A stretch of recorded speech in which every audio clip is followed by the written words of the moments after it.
আজকের এই জগন্নাথ বিশ্ববিদ্যালয়ের শিক্ষার্থীদের আন্দোলন এটা শুধু আজকের আন্দোলন না। 2005 সাল থেকে বিশ্ববিদ্যালয় প্রতিষ্ঠিত হওয়ার পর থেকে জগন্নাথ বিশ্ববিদ্যালয়ে কোনো হল নেই। 2016 সালে একটা গণ আন্দোলন হয়, সে আন্দোলনে বিশ্ববিদ্যালয়ের শিক্ষার্থীদের পুরুষ এবং মহিলাদের সবাইকে হল দেওয়ার কথা বলা হয়, কিন্তু বিশ্ববিদ্যালয় শুধু 20 সালে একটা ছাত্রী হল দিয়েছে যেখানে মাত্র 1200 শিক্ষার্থী থাকে, কিন্তু এই 17,500 শিক্ষার্থীর জন্য কোনো ধরনের হল নেই। এটা কী ধরনের বৈষম্য? আমাদের পরে অনেক বিশ্ববিদ্যালয় হয়েছে, আপনি যদি পাবনা বিজ্ঞান ও প্রযুক্তি বিশ্ববিদ্যালয় দেখেন তাদেরও ছেলেদের 4টা হল আছে, ঢাকার মধ্যে সব ধরনের হল আছে, কিন্তু আমাদের এই বিশ্ববিদ্যালয়ে এখন পর্যন্ত কোনো হল নেই।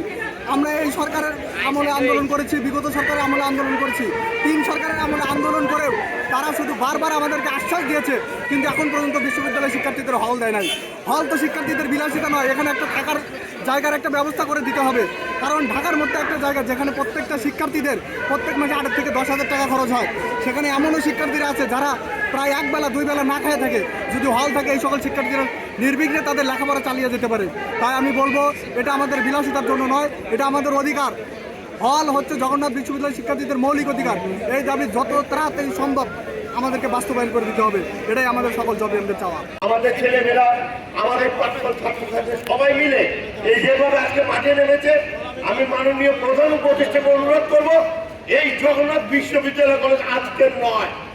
এই জগন্নাথ বিশ্ববিদ্যালয় 52, 69, 70, 71 জগন্নাথ বিশ্ববিদ্যালয় থেকে যদি না মিছিল বেরোতো, না আন্দোলনের শরীর হতো, ততক্ষণ পর্যন্ত ঢাকা বিশ্ববিদ্যালয় উজ্জীবিত হতো না। 5ই আগস্ট যে আন্দোলন, সে আন্দোলনও জগন্নাথ বিশ্ববিদ্যালয় অক্লান্ত পরিশ্রম ছিল। আমি ছাত্রছাত্রীদেরকে অভিনন্দন জানাই।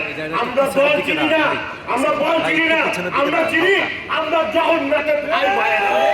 আমরা সেটাকে বলবো, এই সকল দাবি দীর্ঘদিনে কেন আটকে রেখেছেন? এদেশে কোটি কোটি টাকা লুণ্ঠন হয়ে যাচ্ছে, বিদেশে পাচার হচ্ছে, অথচ আমাদের ছাত্রছাত্রীদের কোনো সুবিধা আসবে না, সেটা মেনে নেওয়া যায় না। এখনই তো সময়, আপনারা বৈষম্য বিরোধীর জন্য আন্দোলন করেছেন, এখন দেখি বৈষম্য আমাদের গাড়ে এসে পড়েছে। সত্য অনুরোধ করবো, আমাদের দাবি দাম মেনে নেন। আসুন আমরা সদর বলে আমরা জগন্নাথকে আবার নতুন বাংলাদেশ গড়ের পক্ষে নিয়ে এগিয়ে দেবো। ছাত্র শিক্ষক সংগ্রাম